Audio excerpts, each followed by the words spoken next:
common discourse, if you studied political science or international relations, read the press, governments are committed to security. That's their major goal. They're committed to security against their enemies. There's a couple of things that are not asked. Security for whom and who are the enemies? Well, it turns out that one of the major enemies is you. One of the major enemies of every government is its own population. They're dangerous. We got to know everything about them that we can. We have to control them. We have to make sure they don't get out of hand. Every power system believes this, certainly governments do. And this is demonstrated with spectacular clarity in especially in the book, which brings it together. I'd read the reports when they came out, but reading it together in the book is different. You see it much more dramatically. Second point is, whose security are they concerned with? Is it security of the population?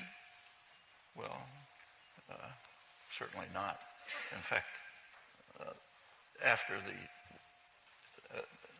Glenn in the book reports the spectacular lying of Obama, Keith Alexander, high officials, about how this operation is protecting us from, I think the first claim was 54 terrorist attacks were foiled. And then it went down to about a dozen terrorist attacks were foiled. And finally there was a government commission which was appointed to investigate how many terrorist attacks were foiled. Now, they had access to high-level security, internal documents, all the best sources. They did find something. One person had sent $8,000 to Somalia. That's what this massive operation of control of everything you do is about. Well, that tells you whose security is being, that's a good example of whose security is being protected. It's the security of state power from its enemy. And one of the main enemies is the population. Occasionally a ray of light comes through on this. Tribute to Harvard, I'll quote the professor of the science of government at Harvard. I always liked that title. There was a professor of the science of government at Harvard, Samuel Huntington. Back in 1981, he pointed out that, I forget his exact words, something like this, that power has to operate in the dark. When it's exposed to sunlight, it wilts and evaporates.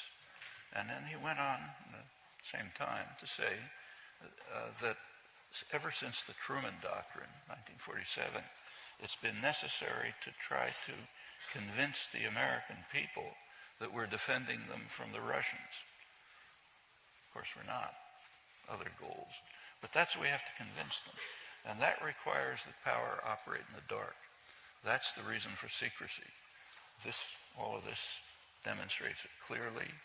You can find it just by searching through declassified documents. If you go through that boring, occasionally illuminating activity, you find that genuine security is almost never an issue. What is the main issue is making sure that power can operate in the dark for its own reasons.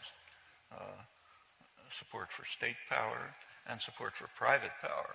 One of the striking things that emerged from the Snowden revelations, then emphasized in his book, is the extent to which economic espionage is at the core of these massive operations. And not just the United States. Like, for example, Canada, a big mining country, uses these techniques to try to find out what's happening in the Brazilian mining and energy industries. The U.S. does the same. Trading partners and so on. You have to expose everything for the benefit of the forces that really matter, which are not the population.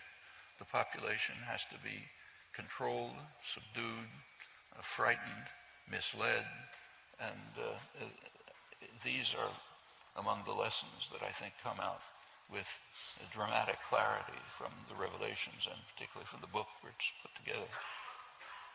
All right, Greg, so thank you so much for that.